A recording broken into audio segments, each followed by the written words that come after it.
Today, I want to talk to you about some people who feared the Lord, but not really all the way. I'm going to read to you from 2 Kings chapter 17, verses 32 and 33, where we read this. So they feared the Lord, and from every class they appointed for themselves priests of the high places, who sacrificed for them in the shrines of the high places. They feared the Lord, yet served their own gods, according to the rituals of the nations from among whom they were carried away. God brought his judgment against the kingdom of Israel, the 10 northern tribes, through the army of Assyria.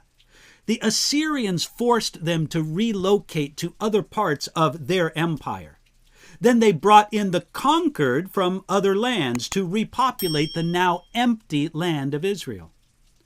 But these foreign newcomers to the land of Israel didn't honor the God of Israel. The Lord, Yahweh, the covenant God of Israel, sent his judgment against these newcomers for their idolatry. So the Assyrians sent a priest from among the Israelites who were removed from the land, and they sent him to teach the newcomers about the Lord.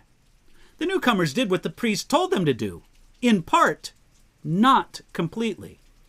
2 Kings chapter 17 verse 29 says that every nation continued to make gods of its own. The priest for hire brought in by the Assyrians did not tell the new inhabitants of the land that they must only worship the Lord God of Israel. He did not teach it because, coming from Israel, he did not believe it. And then 2 Kings chapter 17 verse 33 says it very well. They feared the Lord, yet served their own gods. This described the pagan peoples that the Assyrians brought in to populate the areas of the northern kingdom of Israel. They gave a measure of respect to the God of Israel. After all, they didn't want to be eaten by lions. Yet they also served their own gods and picked and chose among religious and spiritual beliefs as it pleased them. This accurately described the pagan newcomers who repopulated Israel. This accurately described the kingdom of Israel before they were conquered in exile. But this also accurately describes common religious belief in the modern world today. Don't you know people like this? They give some respect to God, the God of the Bible. Maybe even they attend church. And other people might look at them and think, well, there goes someone who fears the Lord. Despite all that, they also serve their own gods.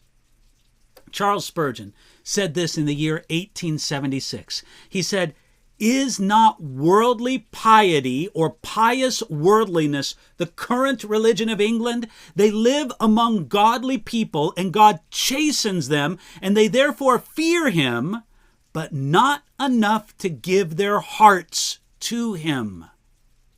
What Spurgeon said of England in his own day is true of many more nations today.